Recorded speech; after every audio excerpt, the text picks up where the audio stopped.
வணக்கம். பரபரப்பு மீடியா செய்திகளுக்காக நான் நிரோஷன். ரஷ்யாவின் அணுசக்தியால் இயங்கும் நீர்மூழ்கி கப்பல்களை இயக்கும் செவரோமோர்ஸ்க் கடற்படை தளத்தில் ஞாயிற்றுக்கிழமை ஏற்பட்ட குண்டுவெடிப்புகள் மற்றும் புகை அதிகரித்ததாக அறிவிக்கப்பட்ட சம்பவம் ஒரு மர்மமான சம்பவமாகவே இன்னமும் தொடர்கிறது. அதே ஞாயிற்றுக்கிழமை ஜூன் 1ஆம் தேதி ஆபரேஷன் சிலந்தி வலை ராணுவ நடவடிக்கையில் உக்ரைனிய ஆளற்ற விமானங்கள் ரஷ்ய விமானப்படையின் 4 விமான தளங்கள் மீது தாக்குதலை நடத்தி ரஷ்ய விமானப்படையின் அதி பெருமதிமிக்க கனமான குண்டுவீச்சு விமானங்களை அளித்தன. உக்ரைனிய உளவுத்துறை SBU தலைமையிலான தொடர்ச்சியான நடவடிக்கையின் ஒரு பகுதியாக கூறப்படும் அந்த தாக்குதல்கள் உக்ரைனிய நகரங்களில் இரவு நேர தாக்குதல்களுக்கு பொறுப்பான Tu-95 மற்றும் Tu-22M3 குண்டுவீச்சு விமானங்களை இலக்காக கொண்டிருந்தன. ஒரே நாளில் ரஷ்யாவின் வெவ்வேறு பகுதிகளில் நடந்த இந்த இரு சம்பவங்களும் தனித்தனி சம்பவங்களாகவே முதலில் பார்க்கப்பட்டது. ஆனால் இப்போது பாதுகாப்புத்துறை வட்டாரங்களில் ரஷ்யாவின் செவரோமோர்ஸ்க் கடற்படை தளத்தில் நடைபெற்ற குண்டுவெடிப்புகளும் ஆபரேஷன் சிலந்தி வலையின் ஒரு பகுதிதான். அது சில ரகசிய காரணங்களுக்காக உரிமை கோரப்படாத பகுதி என்கிறார்கள். அவர்கள் அப்படி கூறுவதன் காரணம், கடந்த டிசம்பர் கடைசியில் ரஷ்யாவின் செவரோமோர்ஸ்க் கடற்படை தளத்தில் கிட்டத்தட்ட இதே போன்ற ஒரு மர்ம குண்டுவெடிப்பு நடந்தது. அதற்கான காரணம் இன்று வரை வெளியே தெரிய வரவில்லை. ஆனால் அந்த குண்டுவெடிப்பின் பின்னணியில் உக்ரைனிய உளவுத்துறை SBU இருந்தது. அந்த கடற்படை தளத்திற்கு அருகே உக்ரைனிய உளவுத்துறை SBU ரகசியமாக ஏதோ செய்கிறார்கள். ரஷ்யாவும் அவமானம் கருதியோ என்னவோ அது பற்றி வாய் திறப்பதில்லை. ரஷ்யாவின் செவரோமோர்ஸ்க் கடற்படை தளம் ரஷ்ய கடற்படையின் வடக்கு கட்டளை தளத்தின் தலைமையகம் மற்றும் ரஷ்யாவின் மிகவும் உணர்திறன் வாய்ந்த கடற்படை தளங்களில் ஒன்று. பேரன்ஸ் கடலுக்கு அருகிலுள்ள கோலா விரிகுடாவில் அமைந்துள்ள செவரோமோர்ஸ்க் கடற்படை தளம்தான் ரஷ்யாவின் அணுசக்தியால் இயங்கும் நீர்மூழ்கி கப்பல் கடற்படைக்கான முதன்மை தளம். மேலும் ரஷ்ய கடற்படையின் அணு ஆயுத கப்பல்களில் 2/3 பங்கு அந்த கடற்படை தளத்தில் உள்ளது. அவற்றில் யாசன், ஆஸ்கர் 2 மற்றும் சியாரா 2 கிளாஸ் உட்பட மேம்பட்ட நீர்மூழ்கி கப்பல்களும் பல்வேறு சிறப்பு நோக்கங்களுக்கான கடலடி சொத்துக்களும் உள்ளன. ஞாயிற்றுக்கிழமை அங்கு நடந்த வெடிப்பு தொடர்பான விவரங்கள் குறைவாகவே உள்ளன. ஆனால் சம்பவத்தின் அளவு மற்றும் இடம் சமீபகால உக்ரைனிய ஆழமான தாக்குதல்களுடன் ஒத்துப்போகும் ஒரு நடவடிக்கையை சுட்டிக்காட்டுகின்றன. ரஷ்யாவின் பாதுகாப்பு அமைச்சிடமிருந்து எந்த அதிகாரப்பூர்வ கருத்தும் இல்லை. இந்த வளர்ச்சி உக்ரைனிய நீண்ட தூர இலக்குகள் மீதான ஆளற்ற விமான தாக்குதல் நடவடிக்கைகளின் தொடரை தொடர்ந்து வருகின்றது. நடந்தது உக்ரைனிய உளவுத்துறையின் தாக்குதலாக உறுதிப்படுத்தப்பட்டால் செவரோமோர்ஸ்க் கடற்படை தளம் மீதான தாக்குதல் இன்று வரை ரஷ்ய ராணுவ உள்கட்டமைப்பின் ஆழமான ஊடுருவல்களில் ஒன்றாகும். ரஷ்யாவின் அணுசக்தி திறனை பராமரிப்பதில் செவரோமோர்ஸ்க் கடற்படை தளத்தின் முக்கிய பங்கு அத்தகைய சம்பவத்தின் தீவிரத்தை அடிக்கோடிட்டு காட்டுகின்றது.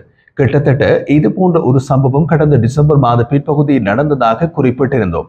அது நடந்தது டிசம்பர் 19ஆம் தேதி. ரஷ்யாவின் செவரோமோர்ஸ்க் கடற்படை தளத்திற்கு அருகில் 2 பெரிய வெடிப்புகள் நடந்தன. இதன் விளைவாக என்ன வெடித்தது, எப்படி வெடித்தது என்பது பற்றிய வெவ்வேறு கோட்பாடுகளை இணையத்தில் தூண்டிவிட்டது. ரஷ்ய சுயாதீன செய்தி நிறுவனமான ஏஜென்ஸ்வோவின் டெலிகிராம் பதிவில் என்ன நடந்தது என்பது தெளிவாக தெரியவில்லை. ஆனால் நடந்திருப்பது 2 பெரிய அளவிலான குண்டுவெடிப்புகள். அதன் பின் ஆழ்ந்த தகவல் மௌனம் என்று தெரிவிக்கப்பட்டது. மர்மன்ஸ்க் மற்றும் சஃபோனோவோ நகரங்களிலும் வடமேற்கு ரஷ்யாவில் உள்ள செவரோமோர்ஸ்க் நகரத்திலும் வசிப்பவர்கள் வெடிப்புகளின் வலிமையை உணர்ந்ததாக தெரிவித்தனர். செவரோமோர்ஸ்கில் உள்ள கடற்படை தளம் ஆர்டிக்கில் ரஷ்யாவின் அதிகாரத்திற்கான மையமாக உள்ளது.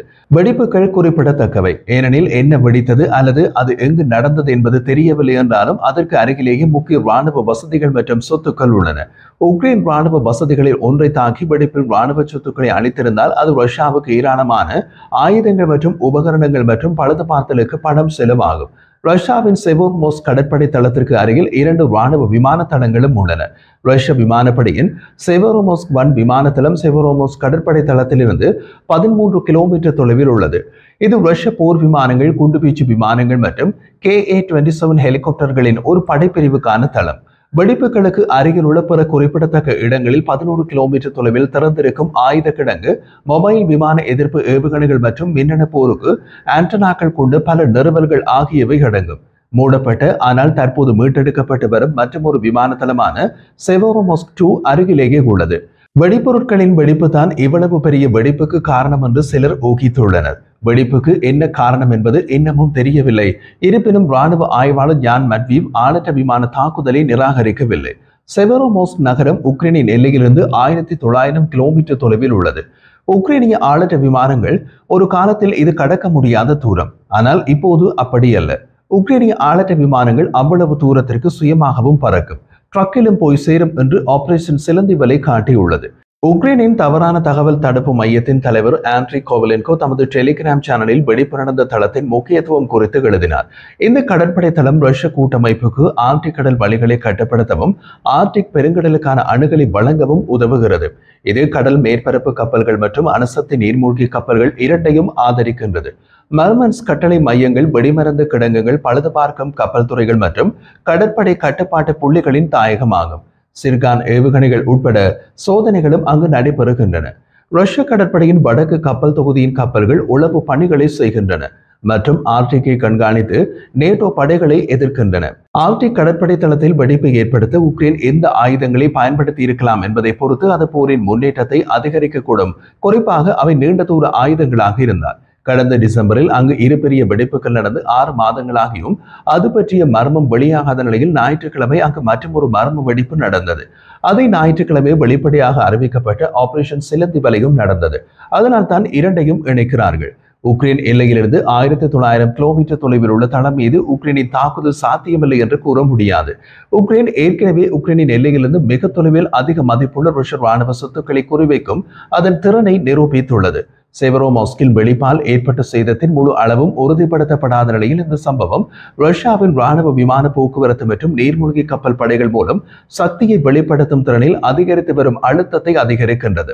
ரஷ்ய விமானப்படை தளங்கள் மீது உக்ரைனின் ஆபரேஷன் சிலந்தி வலையின் முன்னோடியில்லாத ஆளற்ற விமான தாக்குதல்கள் அதன் சிறிய அண்டை நாடு மீது போர் தொடுக்கும் மாஸ்கோவின் திறனை பலவீனப்படுத்துகிறது. அத்துடன் அமெரிக்கா போன்ற தொலைதூர போட்டியாளர்களை அச்சுறுத்தும் ரஷ்யாவின் திறனை குறைமதிப்புக்கு உட்படுத்துகிறது. இது தொலைதூர புவிசார் தாக்கங்களை கொண்ட ஒரு மாற்றம்.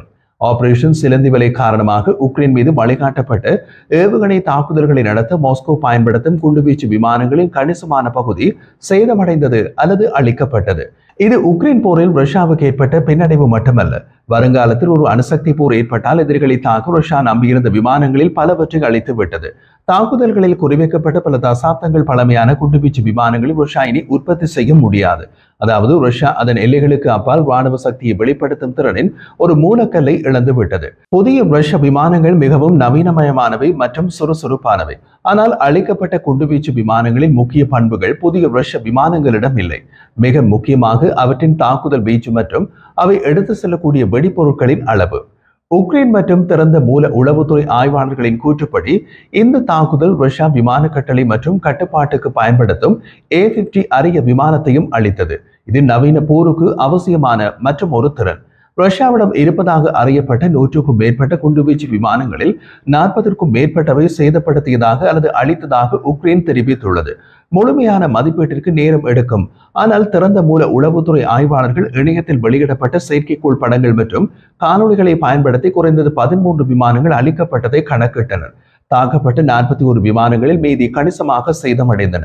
தாக்குதல்களுக்கு முன்பு எத்தனை Tu-22 மற்றும் Tu-95 விமானங்கள் செயல்பாட்டில் இருந்தன என்பது பற்றிய ஒரு குத்துமதிப்பான கணக்கே உள்ளது. ரஷ்யா விமான தளங்களில் சில இழப்புகளை உறுதிப்படுத்தியது. நடந்தது தீவிரவாத தாக்குதல் என்று கூறிய ரஷ்யா தாக்குதலின் ஒரு பகுதியை முறியடித்ததாக கூறியது.